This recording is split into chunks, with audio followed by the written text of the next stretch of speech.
O C.S. Lewis fala uma coisa linda em Os Quatro Amores. Ele fala assim que a amizade, ela não tem caráter de sobrevivência, mas ela tem caráter de significado. Ou seja, eu não preciso de um amigo para sobreviver, como eu preciso de comida para sobreviver. Eu posso sobreviver sem amizade, mas a amizade dá significado para a vida, para a gente sobreviver. Então todo mundo precisa de amigo, todo mundo. Agora, o que um pastor precisa fazer? Tendo dito isso que eu disse, eu particularmente acho que ele precisa ampliar os seus vínculos, porque pastor tende a ser pastor 24 horas por dia, 7 dias por semana. A igreja é o universo dele, ele não faz nada fora da igreja, ele está sempre com essa máscara social, com esse papel, sabe? Então, eu costumo dizer para as pessoas, façam atividades, vão praticar um esporte, vão participar de outros núcleos sociais que sejam saudáveis, para você conhecer gente, para você ter laço, porque senão a coisa não vai acontecer, entende? Começa agora o BTcast. Teologia é nosso esporte.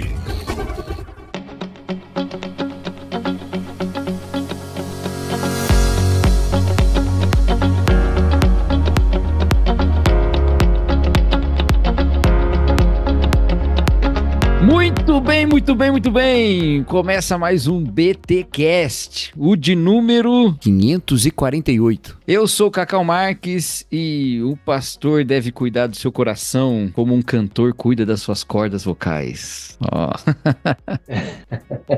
Salve, pessoal, eu sou Daniel Guanais e de que adianta pastorear o mundo e perder a alma? É isso aí, minha gente. Hoje nós estamos aqui com o pastor Daniel Guanais, pastor da Igreja Presbiteriana do Recreio, é isso mesmo, né? Exatamente. Tá. Também é pastor, é psicólogo e tá trabalhando junto com a Visão Mundial nesse trabalho chamado Pastores pela Vida. Mas a gente já vai explicar melhor isso aqui e você vai conhecer muito bem como que esse ministério, esse trabalho tem atuado no cuidado do pastor. Mas antes disso, vamos para os nossos recados paroquiais.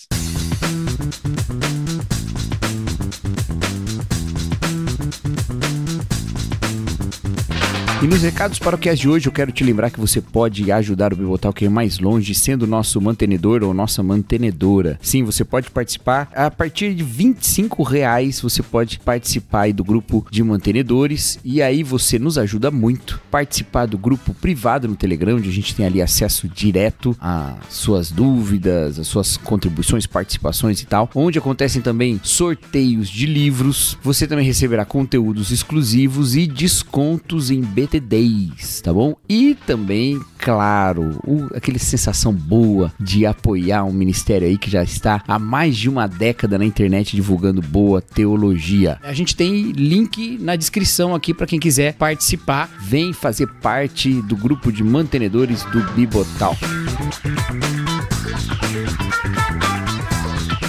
E também queria te lembrar que o BT Papo volta em maio, beleza? Nós já em breve informaremos vocês aqui sobre como vai acontecer esse retorno do BT Papo. Então nós vamos retomar as nossas conversas ali no YouTube e no Spotify, beleza? Fica aí com o episódio então, que está excelente. Até mais!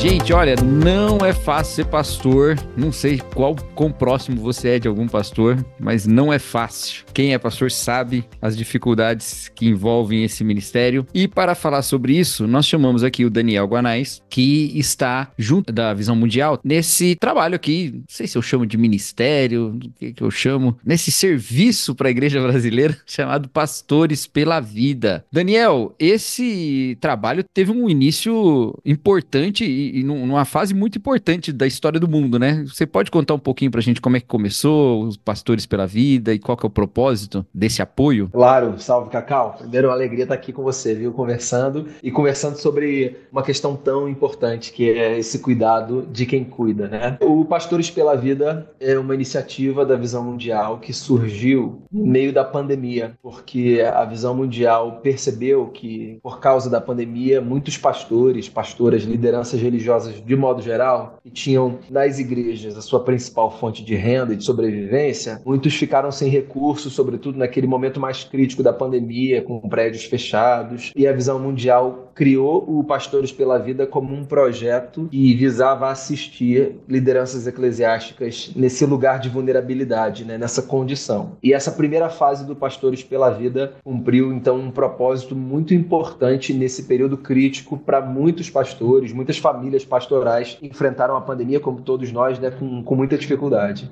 Não foi fácil mesmo essa parte não, né? Bom que a gente olhe... Fala assim, pelo menos o tempo mais grave ficou para trás, né?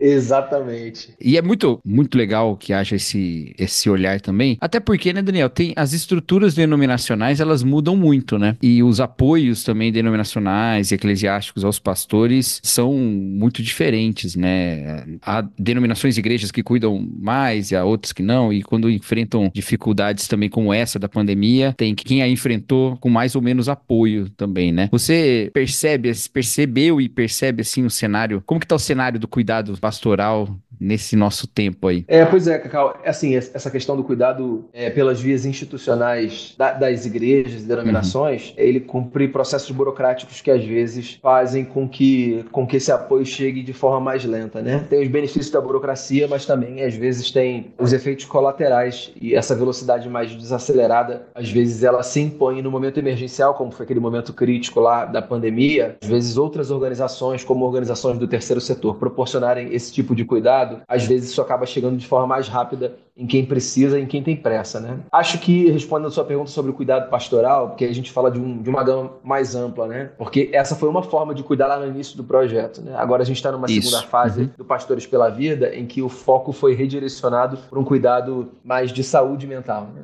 Exato. E essa é uma construção que a gente está tentando fazer, que a gente está fazendo já, de dar uma intencionalidade maior na conscientização desse cuidado de quem cuida das pessoas, né? É um trabalho muito importante, porque pastores, como você bem sabe, instintivamente cuidam dos outros, né? Está na lógica da construção da identidade pastoral, pensar em como cuidar das pessoas, como atender necessidades, suprir demandas, etc. Mas muitos pastores não cuidam de si por razões diversas, por falta de cultura de autocuidado, por muitas vezes alegarem falta de tempo. Então, assim, a gente criar uma agenda que conscientize o autocuidado das lideranças é desafiador, mas é muito importante e muito urgente, eu diria, né, Cacau?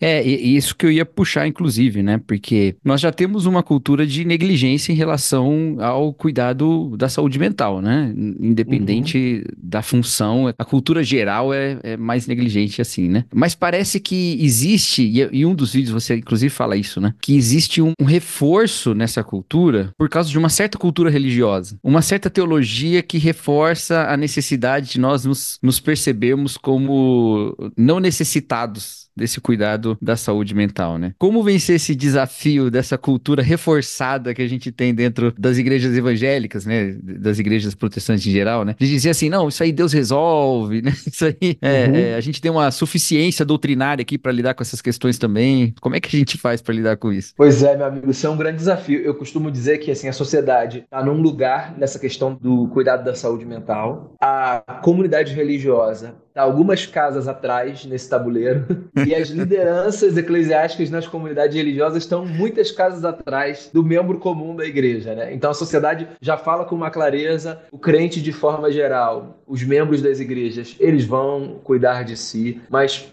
líderes religiosos têm uma resistência muito grande, e aí isso tem muito a ver com algumas coisas, dentre as quais o que você falou, né? Com a sustentação de uma teologia que financia essa lógica, né? De que é Deus que vai cuidar, de que cuidar da saúde mental, por exemplo, é não ter confiança no que Deus pode fazer. Essa é uma teologia que não está explícita nos nossos manuais, mas ela é uma teologia que está implícita na nossa lógica e na maneira como a gente lida com esse dilema no cotidiano, né? É a teologia da prosperidade psicológica, né?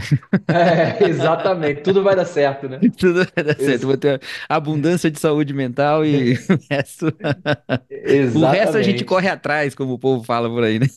exatamente. Aí, como que se dá de maneira assim mais objetiva o trabalho do Pastores pela Vida? Vocês têm produzido alguns conteúdos aqui, inclusive recomendo para todo mundo que é pastor, quem não é pastor também, e quem tem pastor envia para seus pastores aí para eles verem. Como é que na prática vocês têm organizado isso? Bem, justamente por causa dessa teologia, né, que você mencionou aí, que negligencia o autocuidado porque acredita que a fé vai dar conta de tudo, o que a gente entendeu, Cacau? Que num primeiro momento seria muito importante criar uma cultura de conscientização em relação à importância do autocuidado. Uhum. Então, nessa primeira fase do projeto do Pastores pela Vida, focado no cuidado da saúde mental, a gente resolveu fazer 10 vídeos que são lançados semanalmente, têm sido lançados pelo canal da Visão Mundial no YouTube, toda segunda-feira, às 7 horas e 7 minutos da manhã. Então, eles têm saído, e eles estão lá no canal, todos, e a gente tem lançado 10 vídeos para criar uma cultura de conscientização quanto à importância do autocuidado. Porque, como eu mencionei ali, brincando, mas é verdade, de que nesse tabuleiro do autocuidado, pastores e pastoras estão muitas casas atrás da sociedade de forma geral, a gente entendeu que seria muito importante a gente desmistificar a importância desse autocuidado, sabe? Por exemplo, eu falo como psicólogo, mas falo como pastor também nessas conversas desses vídeos, sabe? Ou seja, eu falo a partir desse lugar de alguém que vive esses dilemas, que conhece esses dilemas, não só porque lida na área clínica com isso, mas porque vive essas questões também na minha própria experiência pastoral ou com os colegas. Então a gente criou essa primeira fase para conscientizar. São só vídeos. Não são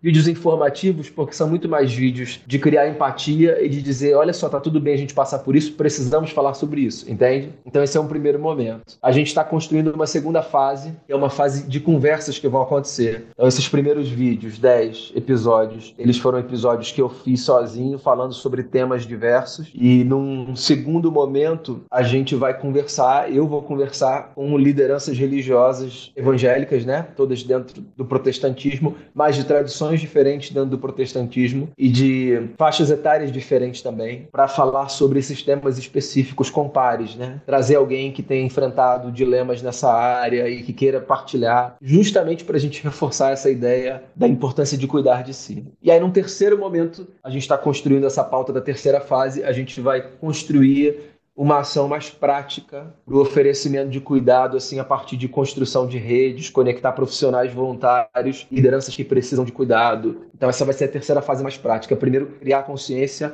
depois trazer conversas com pessoas que passaram por isso, e então criar essa parte mais prática de oferecer cuidado, de proporcionar espaços de cuidado. Legal, né? Porque também existem alguns trabalhos que eu conheço que oferecem essa terceira fase, né? Mas é um grande desafio esse caminho inicial, né? Exato. Porque se você não rompe essas barreiras iniciais, ninguém chega também na parte prática, né? E aí a gente vê várias outras questões aí se desfazendo, né? Não só a capacidade de pastorear, mas vários aspectos da vida do pastor e da pastora vão se dissociando ali e fica muito complicado, né?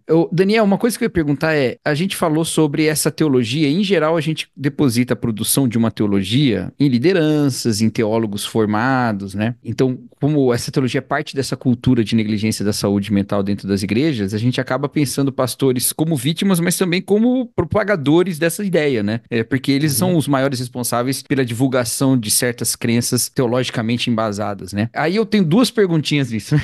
Primeiro, de fato, pastores estão sendo vítimas dessas suas próprias ênfases, né? E em segundo lugar, você também vê uma expectativa das igrejas de que pastores sejam prósperos na saúde mental e por isso elas também não aceitam pastores, por exemplo, que vão buscar uma terapia, vão buscar uma ajuda? Como que é a sua experiência nesse aspecto, assim? Boa, cara, boas perguntas. Em relação à primeira pergunta, né, se pastores estão nesse lugar de se verem vítimas das suas próprias ênfases, eu responderia objetivamente que sim, Cacau. Agora, eu acho que é um ciclo de retroalimentação que acontece aí, tá? Eu acho que há dois lados de responsabilidade, tá? Por um lado, por exemplo, pessoas que projetam uma expectativa, assim, messiânica nos seus líderes de perfeição. Então, idealizam e projetam nos seus líderes um modelo de perfeição, de santidade que elas não dão conta. Eu não sei, eu não sou assim, mas pelo menos o meu pastor é. Eu não dou conta, mas pelo menos o meu pastor dá conta. Então, essa projeção acontece, consciente ou inconscientemente, mas ela acontece. E do outro lado, tem, obviamente, líderes que se satisfazem com toda essa massagem massagem no ego, com toda essa criação mítica, absolutamente irreal, sem se darem conta, muitas vezes, do quão custoso isso é, porque isso vai custar alguma coisa, alguma hora, porque ninguém dá conta de sustentar essa imagem real. Né? Então, essa bolha, ela vai estourar. Então,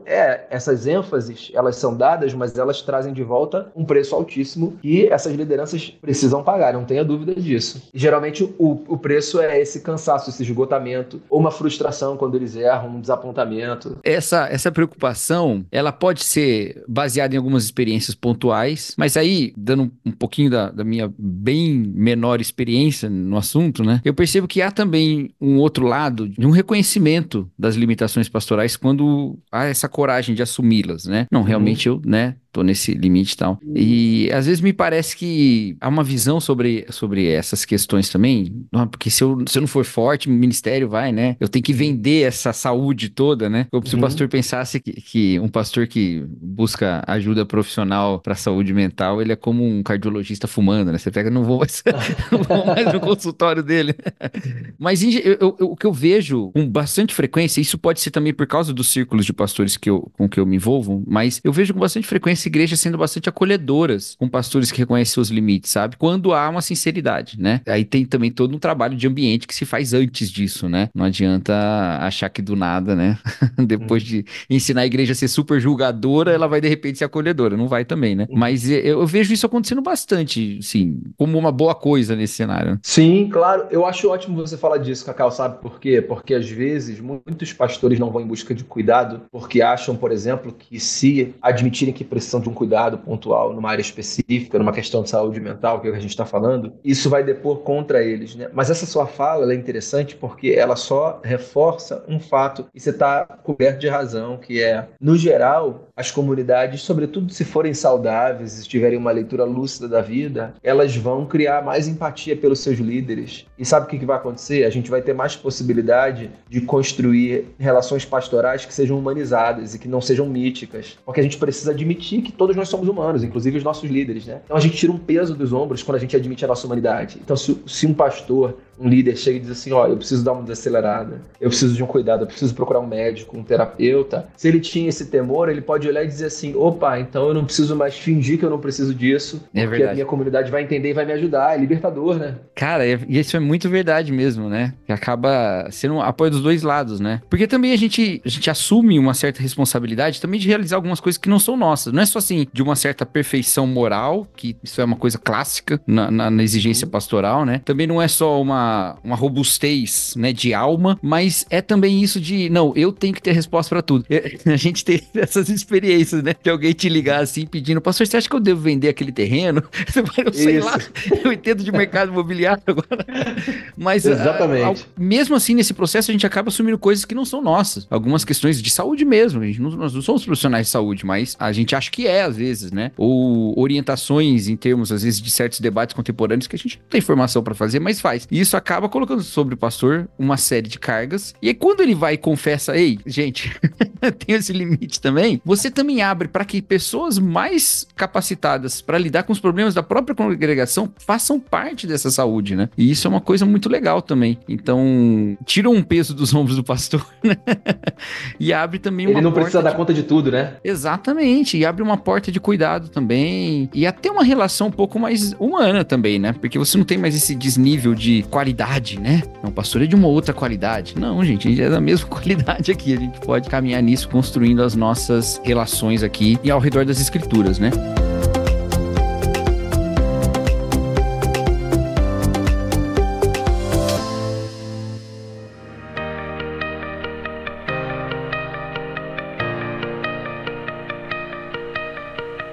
E uma outra coisa que eu sei que é um medo frequente nas congregações, né, e entre os pastores também, é de um conflito. Eu acho que talvez a gente até escape um pouquinho aqui do nosso tema específico, mas eu não posso deixar de te perguntar, Daniel, porque além de eu admirar o seu trabalho ministerial, também admiro muito o seu trabalho nessa área da psicologia, né? Há um medo de pastores, há um medo de igrejas também, de certos conflitos, que eu vou chamar de ideológicos para não ter uma palavra melhor, tá? Infelizmente essa palavra é muito marcada, mas a ideia é conflitos de ideias mesmo, né? Entre o que seriam os caminhos de um tratamento e de um cuidado mental e os caminhos caminhos da doutrina também, né? Você vê que isso tem ficado um pouco menos estigmatizado, tem ficado mais estigmatizado ou não mudou nada nesse assunto? E como que a gente poderia ajudar as pessoas a derrubarem esse medo, né? Perfeito, Cacau, isso é importante. Eu ouço demais essa fala, demais. Pessoas, por exemplo, que dizem assim, eu queria fazer terapia com você porque eu sei que você é cristão, né? Ou então, me indica um colega, mas precisa ser cristão e tal. E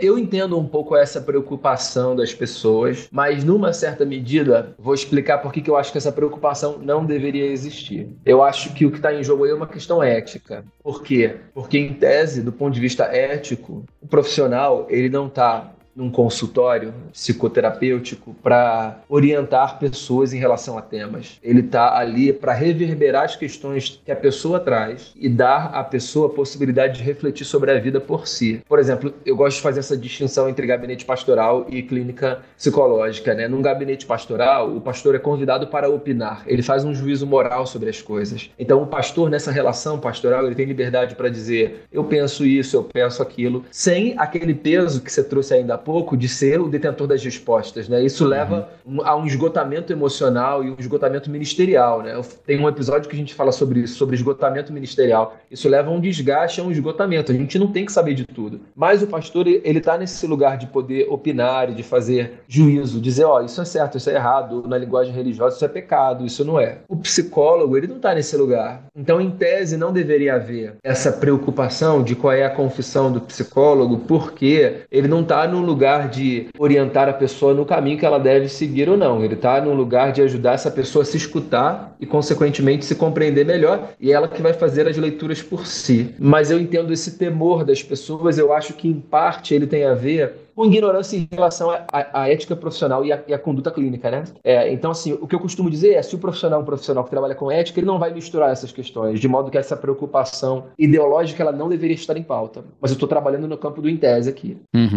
Porque eu sou professor, e tem muito sobre o professor também, e eu sou professor de história ainda, então... Então tem toda essa dúvida, né? Como é que é ser pastor, ser professor de história ao mesmo tempo e tal? E uma resposta que eu dou também é essa, né? Em tese, se ele é um bom professor, a questão dele é sobre a verdade, né? Assim como do pastor também, mas em tese, porque ele pode não ser um bom professor, né? É por isso que eu entendo quando as pessoas vêm com essas questões, porque tem gente que já vem com uma experiência muito negativa nesse sentido. E aí eu preciso, assim, respeitar essas experiências, mas assim, não deveria ser assim. É verdade, é verdade. Histórias a gente ouve várias, até porque também é uma área que ela desenvolve muito rápido, né? E com, lógico, os parâmetros científicos necessários para fazer isso, mas há técnicas novas e tal, e algumas até criam problemas e são rejeitadas, inclusive, pela própria comunidade científica, né? Não fica só com estigma social, isso aí não funciona, né? Não, mas a própria comunidade científica fala, olha, por esses parâmetros não dá certo, né? E vamos pra frente. Mas até ali alguns embarcaram, né? Sim, exatamente. Aí a gente tem que respeitar isso também, né? Eu tenho um assunto que eu queria trazer aqui nesse sentido, que é o seguinte, que é uma fala clássica sobre o pastorado e sobre o pastoreio, e é sobre a solidão pastoral, né? Que é uma questão que envolve, e a gente até trabalha, até no seminário, a gente acaba falando assim, né? Não sei nem se isso é bom ou ruim, mas a gente acaba falando, né? Gente, olha, a solidão é uma companheira da vida pastoral e tal, né? Nesse paradoxo, né? De ser acompanhado pela solidão, né? E aí, como lidar com isso? De fato, eu acho que não tem muita dúvida de que pastores frequentemente estão em situações de solidão. As razões disso podem ser debatidas, mas isso acontece, né? Ao mesmo tempo que a gente também não vê muita saída muitas vezes, porque existe uma ênfase, às vezes, que é assim, olha, tem amigos pastores, esteja junto de pastores e tal, e nem sempre essa amizade também levará a uma conexão, a uma correspondência genuína, né? Legítima, não sei, mas assim, autêntica, né? Às vezes leva a competição, leva a uma postura crítica, se tá diante de alguém, que só o fato dele ser quem ele é já parece uma crítica a você tem que trabalhar um negócio em você, não é a relação, né? Como que isso pode ser de alguma maneira mitigado? Que tipo de comunidades os pastores podem fazer parte que fazem com que eles não estejam tão solitários assim, né? Esse tema, ele é um tema triste porque a constatação é exatamente essa, né, Cacau? A solidão pastoral é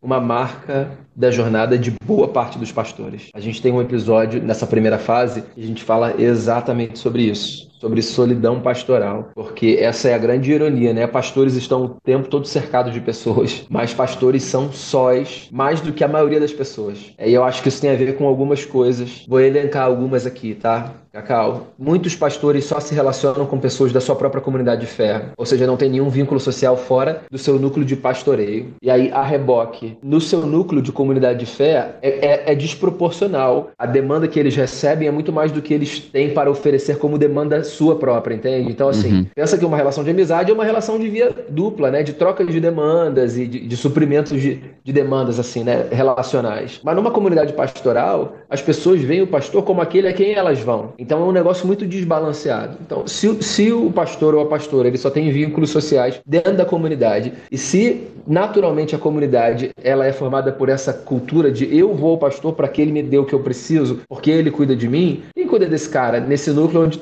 é o único núcleo onde ele tem as relações, todas as relações estão ali dentro, entende? Tem muito isso. Tem uma outra questão e a gente também trabalha isso num episódio que é, além de ele geralmente ter amizade só dentro ali da comunidade onde ele pastoreia, uma amizade, ela pressupõe um grau de vulnerabilidade que pastor não está acostumado a ter. Ainda mais na comunidade dele, ele não vai se vulnerabilizar porque ele está ocupado com um monte de coisa, com a imagem, com o que vão pensar, com o que vão dizer. E uma amizade, para ela ser verdadeira e saudável, ela pressupõe vulnerabilidade, certo? Os nossos amigos, a gente não mede o que a gente vai falar, a gente simplesmente fala. Então eu acho que tem algumas coisas que contribuem para o pastor ser um sujeito solitário, mas eu não acho que esse precise ser um destino, porque a solidão não precisa ser o destino de ninguém. Opa, Todos isso nós é bom precisamos ouvir de isso, amigos, hein? né? Não é isso?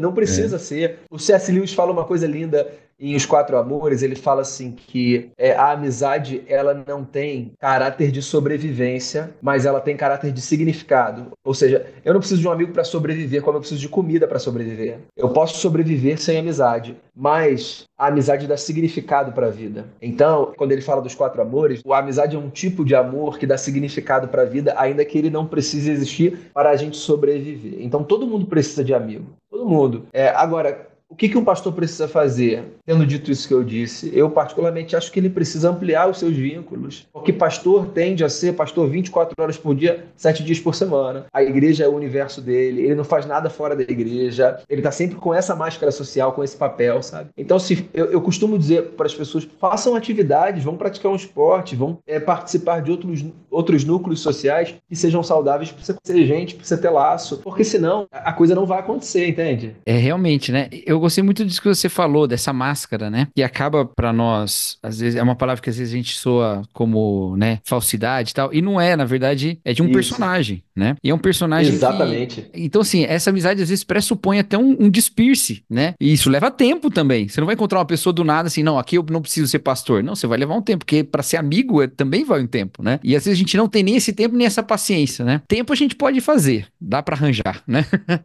Mas a gente não tem paciência pra chegar lá, né? Muito interessante isso. Uma coisa que eu percebo também, eu tava outro dia refletindo nesse aspecto da solidão pastoral, né? É que esse negócio de você ficar nas suas relações única e exclusivamente dentro da sua comunidade, gera relações em todas as suas relações ali, elas vêm com uma expectativa.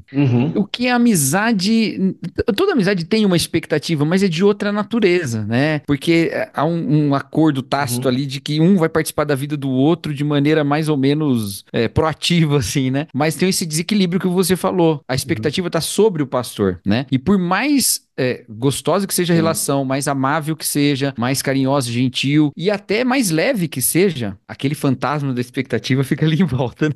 Ele fica ali, olha, o que estão pensando, o que estão querendo, o que estão, né? E leva tempo também para se despedir. Eu até acredito que há possibilidades mil de amizades verdadeiras e muito saudáveis e muito autênticas dentro da comunidade entre pastor e ovelha, mas tem esse tempo de deixar essa fumaça da expectativa sentar e aí viver uma vida verdadeira nessa relação, né? Isso é uma coisa que eu acho que também a gente precisa ter essa esperança, né? Gostei que você falou, solidão não precisa ser um destino. Ótimo. Eu vou falar isso para os seminaristas quando eu der aula para eles. Olha, é solitário, mas a solidão não precisa ser um destino.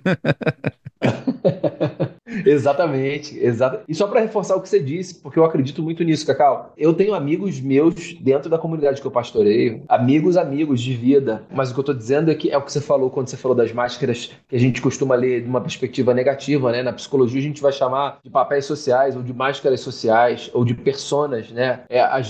Todos nós temos muitos. Então, eu sou pai, eu sou marido, eu sou amigo, eu sou filho. Todos esses são papéis que a gente representa. Eu sou pastor, eu sou psicólogo. E em outras atividades, eu vou chamar de atividades profissionais. Em outras atividades profissionais, as pessoas conseguem tirar a máscara com mais facilidade. Mas na jornada pastoral, o camarada fica com aquela ali o tempo todo, em ambientes onde ele não precisa. Então, não é assim que ele vai ser outra pessoa, é que ele vai deixar um papel, no sentido positivo mesmo, assim, né? Uhum. Porque em algum momento ele precisa ser amigo, sem a preocupação de como ele vai cuidar, pastorear, ele vai só desfrutar dessa amizade que ele tem. Exatamente, é isso mesmo. Gente, é isso. Tem seus desafios, mas também tem as suas bênçãos também, né? Um senso de propósito também, que a gente acaba buscando em várias das profissões, né? Das ocupações na vida. Sempre tem essa questão do propósito, né? E não que o propósito te dá o valor de maneira nenhuma, né? Mas sem um sentimento de até utilidade de alguma maneira, uma parte da vida parece que fica, né? Um pouquinho, né? E aí a gente gosta muito de puxar esse sentido de propósito e tal, em termos às vezes também que são insustentáveis, né, Daniel? Assim, para que um pastor existe? Aí a gente bota bota uma missão, ou bota um desafio, ou bota uma meta, né, que fica muito insustentável, né, que fica muito, muito para lá do que seria, às vezes até uma vocação espiritual genuína, né? O que é que Deus de fato quer? Você se confunde com o que é uma cultura eclesiástica, evangélica, natural não, mas corriqueira, né? Que vai beber de matrizes muito mais empresariais do que bíblicas e tal, né? E o cara nem foi preparado para isso, né? E não foi ali para ser um CEO de uma organização religiosa, ele foi para ser um pastor, né? Você vê alguma mudança na cultura das igrejas, né? Agora que a gente também já passou esse período do crescimento desenfreado da igreja evangélica no Brasil, a gente tá num outro momento, da cultura das igrejas em termos de uma expectativa do pastoreio e como que isso toca também a saúde dos pastores hoje, né? Eu acho, Cacau, que como a igreja evangélica no Brasil é muito plural e é multiforme, é sempre muito difícil a gente falar dela como se ela fosse um bloco monolítico, né? É verdade. Homogêneo, né? A gente está falando de muitas igrejas com muitas caras, né? Então, quais seriam os parâmetros assim que eu teria e que eu trataria para descrever esse cenário? Eu não romantizo o cenário, então assim, ainda há muitos espaços e muitas ideias de sobrecarga, de excesso de burocratização da função pastoral ou de transformação da função pastoral, como você estava falando, numa espécie de atividade empreendedora, corporativa, que tem que bater metas e atender demandas. Isso tudo vai gerando um desgaste muito grande, porque lembra de um negócio, por mais que ele lide com instituição, porque todos nós lidamos com a instituição, igreja, quando o coração desse sujeito pulsou lá atrás, no que a gente chama de chamado, o coração dele pulsou pelo cuidado de gente e não pela manutenção de uma máquina, certo? Então, é claro que eu não vou romantizar e dizer assim, a gente não devia se preocupar com a máquina. A gente lida com instituições, mas a gente não pode perder o nosso coração. E eu acho que quando a gente mantém, por exemplo, na nossa consciência a importância de reforçar qual é a nossa vocação, quem a gente é, quem Cristo é como nosso Messias e não nós como Messias dos outros, quais são as nossas limitações, nós somos humanos e precisamos de cuidado, mesmo que nós estejamos dedicando a nossa vida ao cuidado dos outros. Quando a gente coloca esses parâmetros, eu acho que a gente tem condição de criar ambientes mais saudáveis. E eu acho que dentro dessa grande realidade chamada igreja evangélica, eu vejo o aumento desses ambientes mais oxigenados e saudáveis para a gente falar do cuidado pastoral e do exercício do papel pastoral. Em parte porque a gente está pagando já um preço de muita gente caindo pelo caminho, então não dá para não falar sobre temas, porque a gente está vendo as pessoas estafando, cada vez mais novas, cada vez mais cedo, cada vez mais gente. E em parte porque como se fala mais sobre essas questões na sociedade hoje, em relação ao autocuidado, as nossas igrejas também estão criando esses espaços dessas conversas sobre esse tema, né? Então, assim, eu não sou um otimista, eu sou um sujeito esperançoso. Então eu não vou fazer uma leitura no sentido de estamos voando super bem, tratando de um cenário maravilhoso. Não, Eu acho que ainda temos muito a trabalhar, mas o meu coração, assim, é um coração movido pela esperança de que a gente vai conseguir criar uma cultura de entender o ministério pastoral com mais responsabilidade, de modo que os pastores vivam melhor e, consequentemente, as igrejas sejam espaços mais saudáveis e mais oxigenados e as pessoas sejam mais bem cuidadas. Amém. Amém. Eu também tenho essa crença, essa esperança, né? Até porque a Amém. gente tá falando de uma comunidade que deve ser constituída do jeito que Deus quer, né? E Deus não quer a gente. Exato. Deus já tirou a gente do Egito, gente. Pelo amor de Deus, não quer mais a gente escravizado nisso aí, não. Exatamente.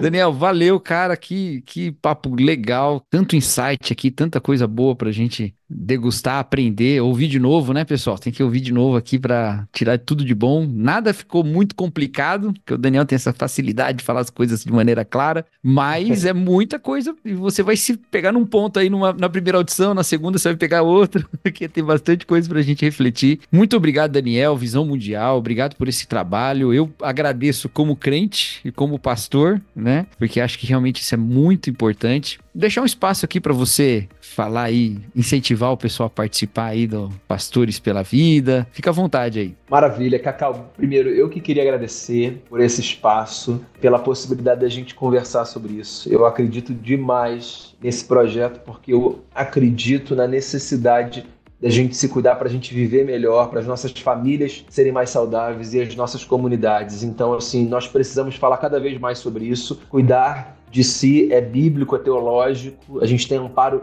de tradições teológicas, né, das mais diversas que nos empurram nessa direção. A Bíblia, de capa a capa, nos incentiva a cuidarmos de nós mesmos, afinal, nós somos casa de Deus. Então eu queria encorajar as pessoas a construírem isso, sabe, nas suas comunidades, esse tipo de conversa, esse tipo de diálogo. Queria encorajar, obviamente, as pessoas a conhecerem o trabalho do Pastores pela Vida, Pastores pela Vida no Instagram, o canal da Visão Mundial no YouTube, que é onde os vídeos estão todos alocados e hospedados, no canal da Visão Mundial Brasil. Então esses espaços são espaços onde as pessoas podem ficar por dentro do trabalho do Pastores pela Vida, e eu espero que isso fomente nelas essa cultura de autocuidado e que as comunidades sejam cada vez mais saudáveis. É isso, pessoal. Esse foi o nosso papo aqui sobre o cuidado pastoral, os Pastores pela Vida e essa iniciativa interessantíssima da Missão Mundial. Eu tenho certeza que foi bênção para todo mundo que é pastor, que quer ser pastor e que tem um pastor também, uma pastora que você possa indicar aí esse papo aqui. Que Deus abençoe, que você tenha uma experiência com Jesus Cristo mais saudável em todos os aspectos. Um abraço, até mais. Tchau, tchau. Amém. Abraço, pessoal. Tchau, tchau. Fiquem com Deus.